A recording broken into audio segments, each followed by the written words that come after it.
Night of the Demons is a 1988 supernatural horror film primarily starring Kathy Podwell, Alvin Alexis, Lance Fenton, Amelia Kincaid, and Linnea Quigley. The story follows a group of dumb, horny teenagers who decide to hold a Halloween party in a rumored to be cursed mortuary. As you'd expect, they do dumb things like a seance in the supposedly cursed mortuary, and horny things like separate in order to have sex in a dark, disgusting place where they keep dead people. Lo and behold, the place is actually cursed, and awoken by the seance, demons rise up and try to possess the kids one by one.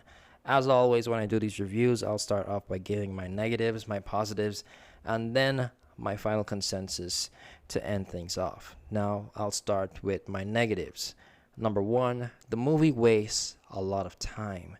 Seeing that Night of the Demons was only an hour and a half long, I thought that I was in for a fast-paced thrill ride, but unfortunately, that was not the case.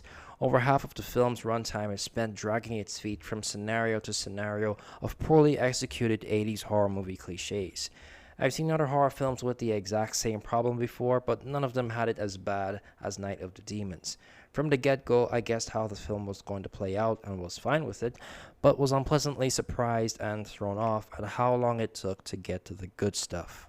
Negative number two, unlikable characters and bad acting. When it comes to horror movies like Night of the Demons, I'm not one to expect growing and well-written characters, but there is a certain level of quality that needs to be met in order for me to consider them good, and unfortunately, these ones miss the mark. I'm familiar with and have liked similar characters to this group in the past, but what set these apart as bad for me were the bad performances and particularly bad writing.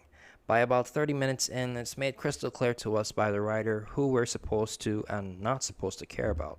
The same as most horror movies, but the writer messed up by keeping the characters we're not supposed to care about around for way too long. They're supposed to be the two or three dumb side characters that you know are only there to die first and introduce the killer.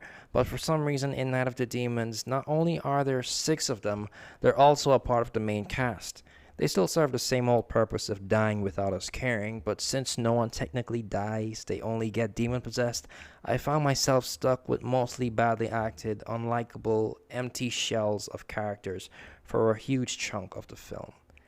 To be fair though, they're not all equally bad.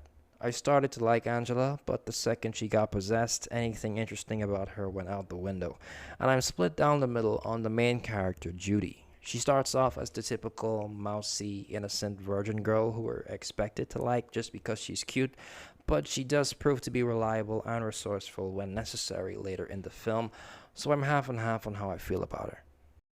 Finally, my third and biggest problem with Night of the Demons are the over-sexualized female characters. Over the years, I've watched my fair share of horror movies, so I'm well aware of how women's bodies are often utilized as eye candy and sometimes even huge selling points in these movies. Usually though, at least for the horror movies that I watch, it's not that bad and I can look past it. But Night of the Demons is the first one that I can definitely say crossed the line for me. I've mentioned before the movie's pretty short at an hour and a half, but it doesn't seem to realize this until about halfway through because it wastes so much time on pointlessly overlong scenes like the ones where they blatantly exploit the female characters. There's no reason why we had to see Judy like that in her bedroom. Angela's dance sequence seemed to have some symbolism at first, but then they dragged it out and made it exploitation. And then there's Linnea Quigley's character, Suzanne, who basically plays a sex-crazed Princess Peach in the film. I understand what they were trying to say when she was bare-chested in the bathroom, but like the other scenes, it went on for too long. The scene that really put me over the edge though, and made this the biggest problem for me, was the introduction of Suzanne in the mini-mart. Bent forwards with some creeps staring at her, and the camera just lingering on her body for what felt like ages.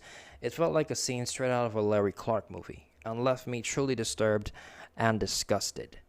Now let's move on into the positives. Number one, the musical score. I'm not one to really focus on a movie's score, so 9 times out of 10 I wouldn't be able to tell you if it was bad or good, but the one in Night of the Demons really stood out to me. I'm not familiar with or all that knowledgeable when it comes to movie scores, so I wouldn't be able to describe in detail how good I think it is, but basically I like the score. with my favorite track being the one that they played with the animated intro. I thought the animation and music meshed well together to create a chilling atmosphere to open the movie with some promise. And on to positive number two. Speaking of atmosphere, that's something that I enjoyed about the film once it finally got going in the second half. When the final two kids, Judy and Roger, were getting chased by their demon possessed friends through and around the mortuary, I genuinely felt for them as they had to think fast, act quickly, and be brave enough to risk their lives for each other in order to survive. The film did a great job of expressing the fear and isolation that they were feeling, which made for some entertaining and exciting sequences. And my third and biggest positive about Night of the Demons is the character of Roger, played by Alvin Alexis. Like everyone else, his acting isn't exactly good, largely thanks to the poor material that he's given, but out of all the characters here, he definitely comes out as the most interesting one, thanks to Alvin making the most of what he's given every time he's on screen. What makes him such a likable character to me is that he's the smartest one in the movie. Being a pastor's kid actually gave him a one-up early on in the film. He's the only one who didn't take part in the seance, and the first person to try to leave when things got weird, while everyone else was still too dumb and horny to notice. Of course, he doesn't make it out the first time, since he runs into a wall that wasn't there before, and the demons chase him back, but thanks to his first attempt, he's able to save both his and Judy's life later in the film, in a situation that would have otherwise ended in their deaths if he didn't find out what he did from earlier. Those are my main likes and dislikes about Night of the Demons, but before we get into the final consensus, I'd like to quickly touch on some things about the movie that I didn't exactly like, but also didn't exactly hate. Firstly is the makeup. I thought it was just okay. Obviously very Exorcist inspired.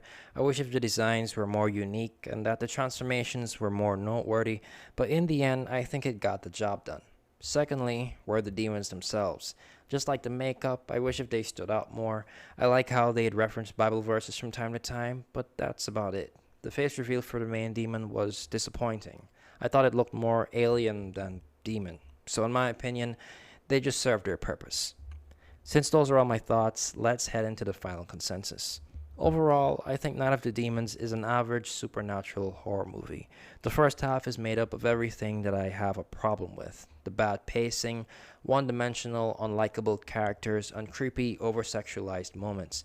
While the second half has everything that I like. A chilling atmosphere, a spotlight on the undeniable best character of the film, Roger, and a genuinely engaging story of survival and determination. Which is why I give Night of the Demons a 5 out of 10. I find it too flawed to consider it a horror classic, but I can totally understand why some people would. Thank you for watching. Don't forget to like, share, comment, subscribe, and hit the notification bell to know when I upload next. Follow me on Twitter, and I'll see you all next time. God bless.